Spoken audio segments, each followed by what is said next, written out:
بسم اللہ الرحمن الرحیم۔ السلام علیکم۔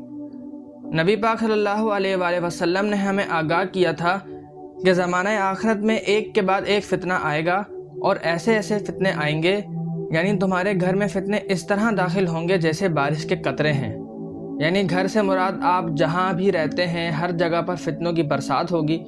اب بالکل اسی طرح ہندوستان میں وسیم رضوی نامی ایک بدبخت فتنہ نیا کھڑا ہوا ہے، اور یہ اتنا خطرناک فتنہ ہے کہ اس بدبخت نے پٹیشن دائر کی ہے انڈیا کی عدالت میں، اور پٹیشن میں یہ کہا گیا ہے کہ قرآن کی 26 آیات ایسی ہیں جو اصل میں ہمیں بری طرح انتہا پسندی کی طرف لے کر جاتی ہیں، لہذا آپ ان آیات کو قرآن سے نکالنے کا ایک نوٹس جاری کریں، نعوذ باللہ من ذالک۔ اب یہ مطالبہ کر کے یہ بدبخت اسلام کے دائرے سے خارج ہو چکا ہے۔ سب سے پہلے ایک بات سمجھ لیں کہ یہ کلام، یہ کتاب اللہ پاک کی ہے، اور اللہ تعالیٰ خود قرآن پاک کی سورہ ہجر آیت 9 میں ارشاد فرما رہا ہے، ہم نے یہ ذکر یعنی قرآن کو نازل کیا اور ہم ہی اسی کی حفاظت کرنے والے ہیں۔ جو قرآن قلب مصطفیٰ صلی اللہ علیہ وآلہ وسلم پہ نازل ہوا، اس کی حفاظت، اس پہ عمل، اس کی اطاعت کا حکم نبی نے دیا صلی اللہ علیہ وآلہ وسلم۔ اہل بیت اور صحابہ کرام نے اس پر عمل کر کے قربانیاں دیں۔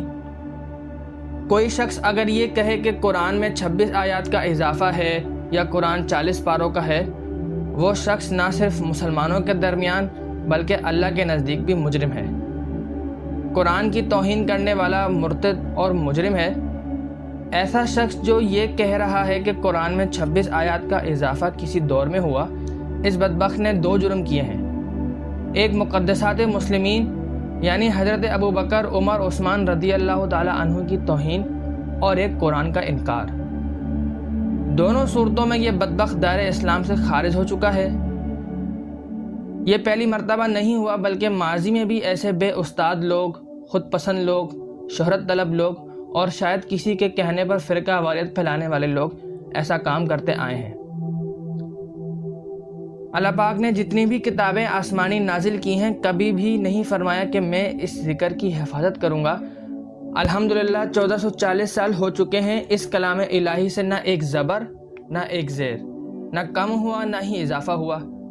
بڑی طاقتیں آئیں، مسلمانوں کے اوپر زوال بھی بڑے آئے، بڑی کوششیں کی دنیا نے، لیکن الحمدللہ نہ آج تک اس کو کوئی چینج کر سکا، نہ ہی کرے گا، کیونکہ رب کائنات نے اس کی حفاظت کا خود ذمہ لیا ہے۔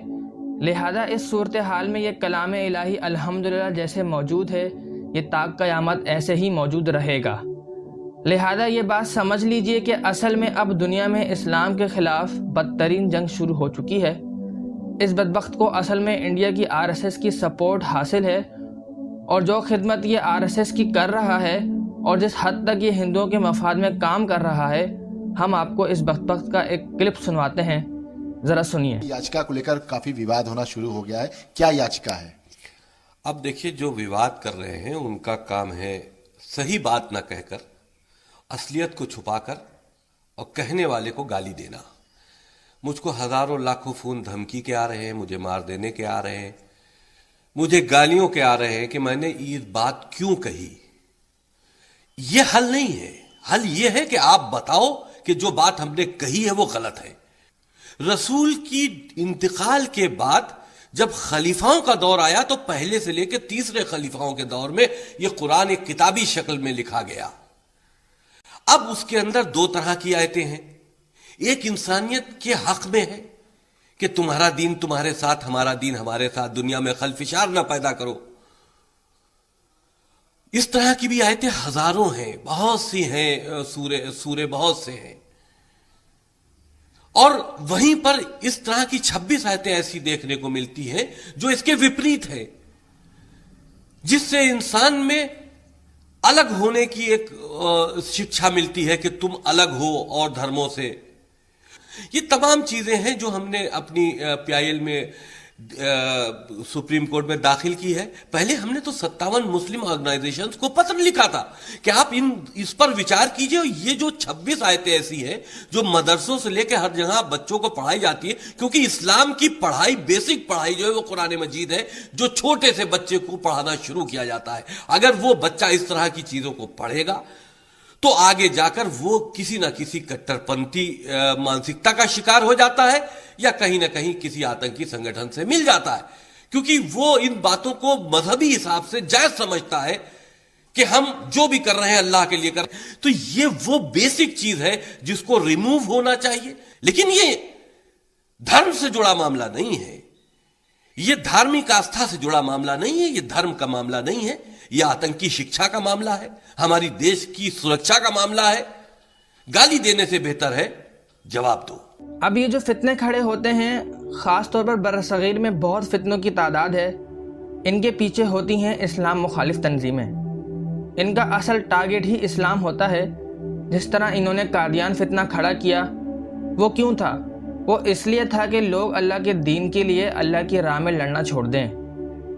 اس کی وجہ کیا ہے کہ آپ نے اللہ کا نظام قائم نہیں کیا، آپ نے اللہ کی کتاب کی آیات کے مطابق دین نافذ نہیں کیا۔ یہ دنیا کے اندر پاکستان نافذ کر کے دکھاتا تو آج ہم عروج پر ہوتے، تو آج ان کی جرت نہ ہوتی۔ آج سارے ہندوستان کے مسلمان یہ سوچتے کہ کاش ہم پاکستان چلے جاتے۔ ہم نے قرآن مجید سے رخ موڑا، اللہ نے ذلت ہم پر ڈال دی، اور آج حالت یہ ہے کہ پاکستان ہو یا ہندوستان ہو، اب اس قسم کے فتنے کھڑے ہو چکے ہیں جن کو روکنا مسلمانوں کے لیے مشکل ہو چکا ہے۔